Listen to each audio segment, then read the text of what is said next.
Video নিয়ে আসলাম আজকে দুপুরের খাবার। আজকে আমাদের দুপুরের খাবারে আছে কি বলতো, এটা দেখে নিয়ে ধনেপাতা বাটা, খুব ভালো লাগে গরম ভাতে খেতে।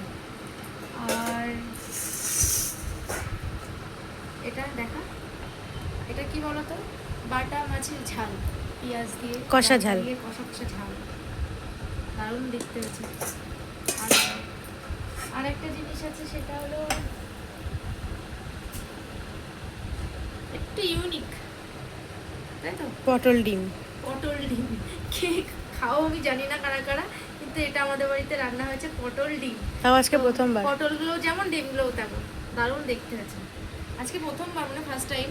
তো কেমন হয়েছে দেখতে কমেন্টে জানিও। তো আর ভাতটা দেখা, আর ভাত, ভাত, এই তো এইটা দেখি দিই। ও ও এই যে ভাত। তো ভাবলাম অনেকদিন খাবার দাবারের ভিডিও দেওয়া হয় না, ওই জন্য আজকে দিলাম। তো টাটা, বন্ধ করে দে।